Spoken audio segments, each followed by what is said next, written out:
नमस्कार दोस्तों, मैं हूं किशन लाल और आप देख रहे हैं RJ Kishan education YouTube channel. जल्दी से सभी विद्यार्थी लाइव आ जाएगा। सुबह के 8 बजे वाली हमारी क्लास का टाइम हो गया।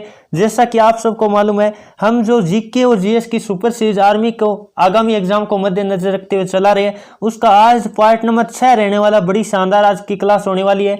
और आपको पता है 11 बजे हमारी जीएस की क्लास होती है, तो वो भी मिस मत किया करो, क्योंकि हमने कहा था आपको 30 प्रैक्टिस सेट करवाने वाले हैं और उससे बाहर आर्मी एग्जाम में एक भी क्वेश्चन नहीं आएगा, ये हमने दावा किया था। और आप जब एग्जाम देने बैठोगे तब भी आपको मालूम पता चल जाएगा। और कल आपको पता है रविवार था, तो कल मैंने आपको पता है मॉडल पेपर भी करवाया था 50 क्वेश्चनों का यूट्यूब पर 11 बजे कल। तो वो नहीं देखा है तब भी आप देख लीजिएगा चैनल पे आकर।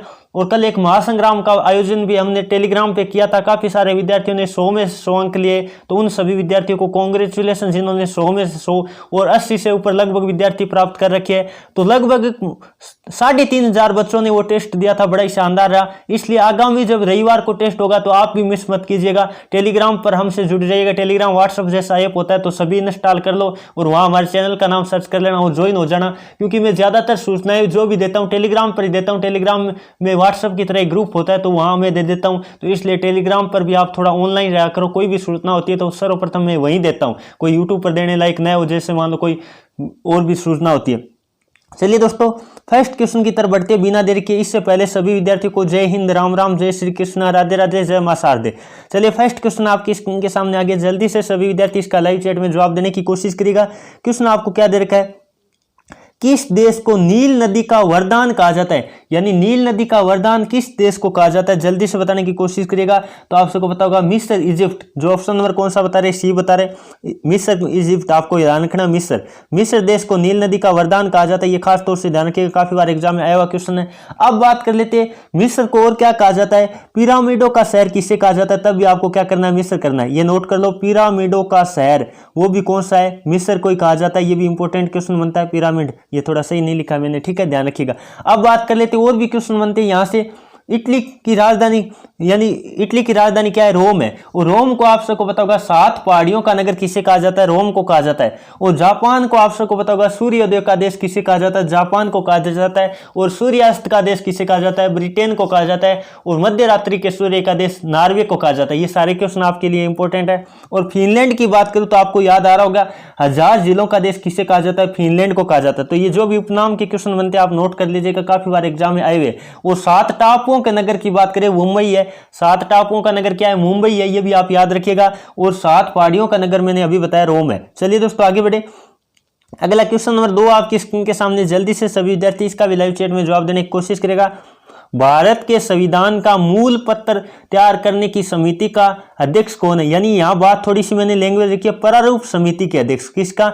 प्रारूप समिति, यानी संविधान का जो प्रारूप है उस समिति के अध्यक्ष कौन है, ये नोट कर लो आप। इस तरह की लैंग्वेज इस तरह भी आ सकती है, प्रारूप समिति के अध्यक्ष कौन है, तो आपको पता चल गया होगा कौन है। जल्दी से बताने की कोशिश करिएगा। प्रारूप समिति के अध्यक्ष है डॉक्टर भीमराव अंबेडकर, बाबा साहेब के नाम से जिन्हें जाना जाता है। जो ऑप्शन नंबर ए बता रहे बिल्कुल उनका उत्तर सही है। बाबा साहब अंबेडकर थे, भीमराव अंबेडकर। उन्होंने इस संविधान को आपको पता है जनक कहा जाता है, भारतीय संविधान का जनक इन्हीं को कहा जाता है। अब बात कर लेते हैं भारतीय संविधान को बनने में कितना समय लगा था, आप सबको पता होगा 2 वर्ष 11 माह और 18 दिन लगे थे, वो भी आपको याद होना चाहिए। और भारतीय संविधान लागू कब हुआ था, आप सबको पता होगा 26 जनवरी 1950 को लागू हुआ था, यह आपको ध्यान रखना है। चलिए दोस्तों और बात कर लेते हैं। यहां से क्वेश्चन बन रहे हैं, जो संविधान सभा के स्थायी अध्यक्ष किसे बनाया गया था? स्थायी अध्यक्ष थे डॉक्टर राजेंद्र प्रसाद और अस्थायी अध्यक्ष के तौर पर किसे, सच्चिदानंद सिन्हा को चुना गया था। ये आपको इंपॉर्टेंट क्वेश्चन बनते हैं, काफी बार एग्जाम में आ भी चुके हैं। चलिए दोस्तों आगे बढ़े। पंडित जवाहरलाल नेहरू की बात करें तो प्रथम आपके क्या थे, प्राइम मिनिस्टर थे, यानी प्रधानमंत्री थे। और लेडीज की बात करें प्रथम प्राइम मिनिस्टर तो वो थी इंदिरा गांधी, वो भी आपको याद रखना है। चलिए दोस्तों आगे बढ़े। अगला क्वेश्चन नंबर बात कर लेते हैं। 3 आपके स्क्रीन के सामने दे रखा है, राज्यपाल का कार्यकाल कितने समय का होता है? बहुत ही शानदार क्वेश्चन है, इसी तरह का क्वेश्चन काफी बार आ चुका है। तो आपको पता होगा राज्यपाल का कार्यकाल कितने समय का होता है। जो ऑप्शन नंबर बी बता रहे 5 वर्ष का, बिल्कुल उनका जवाब सही। अब बात कर लेते हैं राज्यपाल के लिए न्यूनतम आयु सीमा कितनी होनी चाहिए, 35 वर्ष होनी चाहिए। यानी राज्यपाल हो भले ही क्या हो, राष्ट्रपति हो, उनके बनने के लिए न्यूनतम आयु कितनी होनी चाहिए, 35 वर्ष होनी चाहिए। और आपको पता होगा प्रधानमंत्री या लोकसभा का सदस्य के लिए न्यूनतम आयु कितनी होनी चाहिए, 25 वर्ष होनी चाहिए। और राज्यसभा के सदस्य के लिए न्यूनतम आयु कितनी होनी चाहिए, आपको पता होगा, जल्दी से बताएगा, 30 वर्ष होनी चाहिए। और बात कर लेते हैं, एक क्वेश्चन इंपॉर्टेंट बनता है, राज्यसभा का सभापति कौन होता है, तो ये भी आपको ध्यान रखना है। राज्यसभा का सभापति होता है, कौन होता है, उपराष्ट्रपति होता है, वर्तमान में वेंकैया नायडू है। और राष्ट्रपति वर्तमान में बात करें तो कौन है, जल्दी से बताने की कोशिश करेगा, वर्तमान में राष्ट्रपति है रामनाथ कोविंद। चलिए दोस्तों आगे बढ़े, अगला क्वेश्चन नंबर बात कर लेते हैं। 4 आपकी स्क्रीन के सामने क्या दे रखा है, लोकसभा में शून्यकाल कितने समय का होता है। बहुत ही शानदार क्वेश्चन है। लोकसभा में शून्यकाल आप सबको पता होगा 12 बजे से लेकर 1 बजे के बीच होता है, तो 1 घंटा का होता है। जो ऑप्शन नंबर क्या बता रहे, बी बता रहे, बिल्कुल उनका उत्तर सही है। बहुत ही शानदार क्वेश्चन है। चलिए दोस्तों अगला क्वेश्चन नंबर बात कर लेते हैं। 5 आपकी स्क्रीन के सामने, संयुक्त राष्ट्र संघ की स्थापना कब की गई थी, यानी आपकी बात कर रहा है यूएनओ की बात करें, संयुक्त राष्ट्र संघ की बात करें तो इसका मतलब किसकी बात कर रहा है, यूएनओ की बात करें। तो इसकी स्थापना कब की गई थी, जल्दी से बताने की कोशिश करिएगा। जो ऑप्शन नंबर सी बता रहे, आपको पता होगा 24 अक्टूबर कब की गई थी, 24 अक्टूबर 1945 को की गई थी। ये आपको ध्यान रखना, 24 अक्टूबर था। डेट क्या थी ये भी आपको याद होना चाहिए। आपको पता होगा इसके मुख्यालय की बात करें तो कहाँ है, न्यूयॉर्क यानी अमेरिका में, ये भी आपको ध्यान रखना है। और 24 अक्टूबर को आपको पता होगा संयुक्त राष्ट्र दिवस मनाया जाता है, आपको पता होगा। अब बात कर लेते हैं, आपको याद आ रहा होगा डब्ल्यूएचओ की स्थापना कब हुई थी, ये भी आप नोट कर लो। डब्ल्यूएचओ यानी जो विश्व स्वास्थ्य संगठन है, उसकी स्थापना कब हुई थी, 1948 में हुई थी, 7 अप्रैल 1948 को। इसका मुख्यालय की बात करें डब्ल्यूएचओ का तो वो जेनेवा में है। कहाँ है, जेनेवा स्विट्जरलैंड में पड़ता है, ठीक है, ये भी ध्यान रखिएगा। और 7 अप्रैल को क्या मनाया जाता है, आपको पता होगा, स्वास्थ्य दिवस मनाया जाता है, विश्व स्वास्थ्य दिवस। चलिए दोस्तों आगे बढ़े, बहुत ही शानदार क्वेश्चन है। अगला क्वेश्चन नंबर बात कर लेते हैं। 6 आपकी स्क्रीन के सामने, और आपको क्लास अच्छी लग रही है तो दिल से लाइक करते रहेगा, हमारा प्यार और सपोर्ट ऐसे बनाए रखेगा, क्योंकि काफी सारे विद्यार्थी बढ़िया बढ़िया कमेंट भी कर रहे हैं, सर आपकी क्लास से बहुत शानदार होती है, तो आप लाइक भी कर दीजिएगा, क्योंकि काफी सारे विद्यार्थी कहीं बिना लाइक नहीं करते, तो आप भी याद करके थोड़ा सा लाइक कर दीजिएगा ताकि हमारा भी मनोबल बढ़ता रहे। क्वेश्चन क्या दे रखा है, 1857 का विद्रोह जो लखनऊ में किसके नेतृत्व में आगे बढ़ा था। पहले बात तो कर लेते हैं, 1857 की क्रांति का भारत में यदि बात करें शुरुआत कहां से हुई थी, तो वो हुई थी मेरठ से। कहां से हुई थी, ये भी इंपॉर्टेंट क्वेश्चन बनता है, काफी बार आ जाता है। 1857 की क्रांति की शुरुआत कहां से हुई थी, मेरठ से। अब बात कर लेते हैं, आपको पता होगा, ये बात करें तो प्रथम स्वतंत्रता संग्राम की तरह मान सकते हैं 1857 की क्रांति को। अब यहां से क्वेश्चन बनता है, यहां क्या दे रखा है, 1857 की लखनऊ में जो किसके नेतृत्व में आगे बढ़ा था, जो ऑप्शन नंबर ए बता रहे, बेगम ऑफ अवध, यानी अवध का बेगम हम बात करें किसे कहा जाता है, जल्दी से बताएगा, बेग हजरत महल को कहा जाता है। किसे कहा जाता है, बेग हजरत महल को कहा जाता है। तो ये भी आपको याद रखना है, बेगम ऑफ अवध ने किसकी शुरुआत की थी, मेरठ में। 1857 की क्रांति का नेतृत्व उन्हीं के नेतृत्व में आगे बढ़ा था, ये आपको ध्यान रखना है। चलिए दोस्तों, और आपको पता होगा रानी लक्ष्मीबाई का जो क्या बचपन का नाम क्या था, जल्दी से बताने की कोशिश करिएगा। तो इसे प्यार से मन्नू पुकारते थे। क्या पुकारते थे, मन्नू। तो ये भी आपको ध्यान रखना है। और वैसे बात करें तो मणिकर्णिका था, उसका नाम क्या था, मणिकर्णिका था, और प्यार से क्या पुकारते थे, मन्नू पुकारते थे। चलिए दोस्तों अगला क्वेश्चन नंबर बात कर लेते हैं। 7 आपकी स्क्रीन के सामने क्या दे रखा है, क्षेत्रफल के आधार पर भारत का सबसे छोटा राज्य कौन सा है। सबसे बड़ा तो आपके ध्यान आ गया, जो राजस्थान, में भी राजस्थान से हूं तो आपको पता होना चाहिए। क्षेत्रफल के आधार पर सबसे बड़ा राज्य की बात करें तो राजस्थान है, आपको ध्यान रखना है। और राजस्थान की राजधानी जयपुर है, जिसे गुलाबी नगरी भी कहा जाता है। अब बात कर लेते हैं, आपको कहा सबसे छोटा राज्य बताओ, तो ऑप्शन नंबर जो सी बता रहे, गोवा। गोवा का क्षेत्रफल सबसे कम है भारत में, ये ध्यान रखना आपको। और सबसे बड़ा की बात करें तब करना है राजस्थान। अब बात कर लेते हैं जनसंख्या में, यदि आपके क्वेश्चन ऐसे आ जाए जनसंख्या के आधार पर बताओ, तो जनसंख्या के आधार पर यूपी आता है 1 नंबर पे। यूपी क्या आता है, 1 नंबर पर आता है, यानी उत्तर प्रदेश की जनसंख्या भारत में सर्वाधिक है। और बात कर लेते हैं सिक्किम है, वो सबसे नीचे आता है, यानी सबसे कम जनसंख्या की बात करें तो वो किसकी है, सिक्किम की है, यह आपको ध्यान रखना है। और उत्तर प्रदेश की आपको पता होगा राजधानी क्या है, जल्दी से बताएगा। उत्तर प्रदेश की राजधानी लखनऊ है, जिसे नवाबों का शहर भी कहा जाता है। केरल की आपको पता है साक्षरता दर क्या है, सर्वाधिक है। और सबसे कम की बात करें तो बिहार की है। और आपको पता होगा मसालों का बगीचा भी किसे कहा जाता है, केरल को कहा जाता है, ये भी याद रखिएगा। चलिए दोस्तों आगे बढ़े, अगला क्वेश्चन नंबर बात कर लेते हैं। 8 आपके स्क्रीन के सामने, जल्दी से सभी विद्यार्थी इसका भी लाइव चैट में जवाब देने की कोशिश करिएगा। भारत में आने वाला प्रथम विदेशी यात्री कौन था, जल्दी से बताने की कोशिश करिएगा। देखते कौन कौन विद्यार्थी इसका सही जवाब दे पाते। जो ऑप्शन नंबर सी बता रहे, क्या मेगस्थनीज, बिल्कुल उनका उत्तर सही है। मेगस्थनीज भारत में आने वाले प्रथम विदेशी यात्री थे, जो कि चंद्रगुप्त मौर्य के काल में भारत आए थे। कब आए थे, चंद्रगुप्त मौर्य के काल में भारत आए थे। और आपको याद आ रहा होगा फाहियान किसके काल में भारत आए थे, विक्रमादित्य या कहे चंद्रगुप्त द्वितीय के काल में भारत आए थे। कौन, फाहियान, ये भी आपको याद रखना है। चलिए दोस्तों आगे बढ़े, अगला क्वेश्चन नंबर बात कर लेते हैं। 9 आपकी स्क्रीन के सामने दे रखा है, क्या है? एक छोटी रंगीन चिड़िया जो पीछे की ओर उड़ सकती है, उसे क्या, उसका नाम क्या है? जल्दी से बताने की कोशिश करिएगा। तो जो ऑप्शन नंबर सी बता रहे हैं हमिंग चिड़िया। ये क्वेश्चन आर्मी एग्जाम का फेवरेट है, काफी बार एग्जाम में आया हुआ, तो नोट कर लीजिएगा। एक छोटी रंगीन चिड़िया जो पीछे की ओर भी उड़ सकती है, तो वो कौन सी हमिंग चिड़िया है। अब बात कर लेते हैं, आपको पता होगा सबसे बड़ा हम बात करें अंडा कौन सा है, तो वो है शुतुरमुर्ग का अंडा। ये भी आपको याद रखना है। चलिए दोस्तों आगे बढ़े, अगला क्वेश्चन नंबर बात कर लेते हैं। 10 आपकी स्क्रीन के सामने क्या दे रखा है?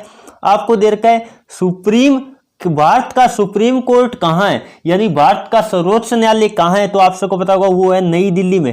जो ऑप्शन नंबर सी बता रहे बिल्कुल का उत्तर सी है, नई दिल्ली में। और आपको पता होगा इंडिया गेट की बात करें तो वो भी क्या है, नई दिल्ली में है। और गेटवे ऑफ इंडिया यानी भारत का प्रवेश द्वार की बात करें तो वो है मुंबई में। याद रखिएगा, इंपॉर्टेंट क्वेश्चन है, इंडिया गेट नई दिल्ली में। अब बात कर लेते हैं, आपको ये और भी कुछ याद आ रहा होगा। पहले बात कर लेते हैं, भारत का सुप्रीम कोर्ट जो है उसकी स्थापना कब हुई थी? वो हुई थी 1950 में। कब हुई थी? 1950 में। तो ये भी आपको याद रखना है, कई बार क्वेश्चन ऐसे भी आ सकता है। और बात कर लेते हैं, मुख्य न्यायाधीश वर्तमान में सुप्रीम कोर्ट के मुख्य न्यायाधीश कौन है? तो आप सबको पता होगा शरद अरविंद बोबडे। ये भी आप याद रखिएगा, क्वेश्चन आने लायक है, क्योंकि कई बार वर्तमान के जो पूछ लेते हैं, मंत्रिमंडल हो गया या जो अध्यक्ष के तौर पर हो, वो क्वेश्चन पूछ लिए जाते हैं। तो आप याद रखिएगा, वर्तमान में सुप्रीम कोर्ट के मुख्य न्यायाधीश कौन है? शरद अरविंद बोबडे है। चलिए दोस्तों आगे बढ़े, अगला क्वेश्चन आपकी स्क्रीन के सामने देते हैं। जल्दी से सभी विद्यार्थी 11 नंबर क्वेश्चन का भी जवाब देने की कोशिश करिएगा। क्वेश्चन क्या दे रखा है? विक्टोरिया मेमोरियल कहाँ स्थित है? तो बहुत ही शानदार क्वेश्चन है, विक्टोरिया मेमोरियल कहाँ है? जो ऑप्शन नंबर बी बता रहे कोलकाता। बिल्कुल उनका उत्तर सही है। कोलकाता को आपको पता है महलों का शहर भी किसे कहा जाता है? कोलकाता को कहा जाता है, जो कि पश्चिम बंगाल की क्या है, राजधानी है। पश्चिम बंगाल की राजधानी क्या है? कोलकाता है। अब बात कर लेते हैं दिल्ली की। बात करें तो मैं अभी बता रहा था दिल्ली के बारे में, मैंने काफी सारा बता दिया। यमुना नदी के किनारे बसा है। दिल्ली किस नदी के किनारे बसा है? यमुना नदी के किनारे बसा है। काफी बार क्वेश्चन ऐसे आ चुका है। आगरा और जो मथुरा है वो भी यमुना नदी के किनारे है। तो क्वेश्चन कई बार आ जाता है, दिल्ली, आगरा और मथुरा किस नदी के किनारे है? तो वो है यमुना नदी के किनारे। आपको याद आ रहा होगा चेन्नई किसकी राजधानी है? जल्दी से बताइए। चेन्नई बात करें तो तमिलनाडु की राजधानी क्या है? चेन्नई है। अब बात कर लेते हैं मुंबई।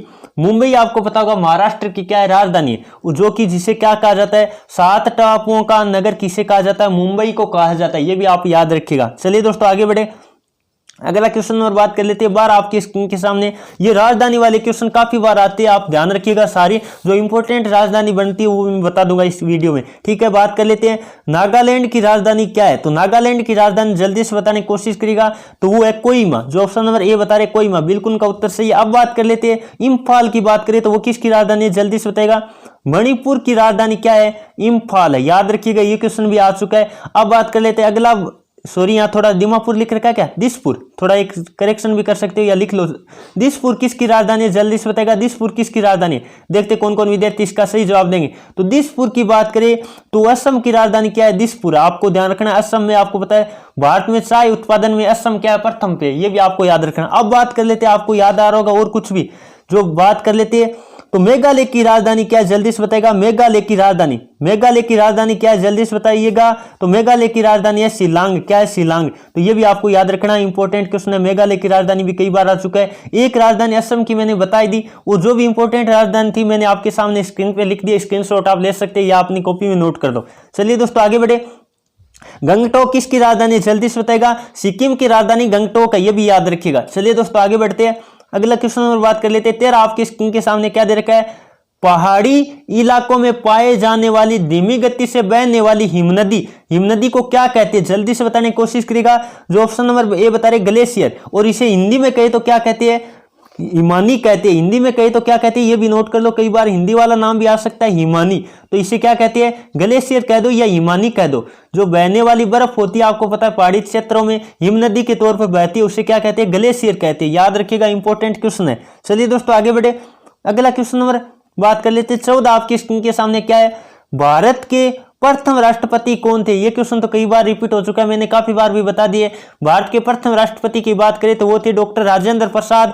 और आपको पता होगा द्वितीय राष्ट्रपति कौन थे? डॉक्टर सर्वपल्ली राधाकृष्णन क्या थे? द्वितीय तो राष्ट्रपति थे। और प्रथम क्या थे? प्रथम उपराष्ट्रपति थे। ये भी आपको याद रखना। प्रथम उपराष्ट्रपति की बात करें तो वो कौन थे? जल्दी से ये लिख लीजिएगा, थोड़ा मैं पूरा नहीं लिख पाऊंगा। प्रथम उपराष्ट्रपति की बात करें तब आपको क्या करना है? डॉक्टर सर्वपल्ली राधाकृष्णन करना है। ये भी आपको ध्यान रखना है। आपको पता होगा शिक्षक दिवस कब मनाया जाता है, जल्दी से बताएगा। 5 सितंबर को मनाया जाता है। शिक्षक दिवस कब मनाया जाता है? 5 सितंबर को मनाया जाता है। ये भी आपको याद रखना है। चलिए दोस्तों आगे बढ़े, अगला क्वेश्चन नंबर बात कर लेते हैं। 15 आपकी स्क्रीन के सामने, जल्दी से सभी विद्यार्थी इसका भी लाइव चैट में जवाब देने की कोशिश करेगा।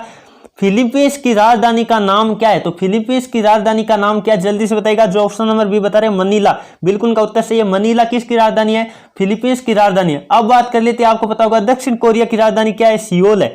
दक्षिण कोरिया की राजधानी याद रखना है, कई बार एग्जाम में आ चुका है। दक्षिण कोरिया, सॉरी सही लिख देता हूं, दक्षिण कोरिया। उसकी राजधानी की बात करें तो आपको क्या करना है, जल्दी से देख लीजिएगा, सियोल है। और आपको पता होगा जापान की राजधानी क्या है? टोक्यो है। जापान आपको पता है उगते हुए सूर्य का देश किसे कहा जाता है? जापान को कहा जाता है। उसकी राजधानी टोक्यो है। और 2021 का जो ओलंपिक खेल होगा वो आपको पता है टोक्यो जापान में ही होगा। जो 2020 में होने वाले थे वो आपको पता है कोरोना महामारी के कारण 2021 में स्थानांतरित कर दिए गए। ये थी दोस्तों आज की क्लास, कैसी लगी एक बार सभी विद्यार्थी कॉमेंट करके जरूर बताएगा। उम्मीद करता हूं आज की क्लास आपको पसंद आई तो क्लास को लाइक करके जाएगा, और चैनल पे जो पहली बार आए वो चैनल को सब्सक्राइब कर लो और बेल आइकन को भी ऑन कर लो। साथ ही जो हमसे टेलीग्राम पे नहीं जुड़े जरूर जुड़िएगा, क्योंकि वहां हम लेते हैं ऑनलाइन टेस्ट। तो रविवार को, प्रत्येक रविवार को आपका वहां ऑनलाइन महासंग्राम होता है, तो वो भी आप अटेंड करना मत भूलिएगा। चलिए दोस्तों आज के वीडियो में इतना ही, आज की क्लास में इतना ही। Thank you for watching. Jai Hind, जय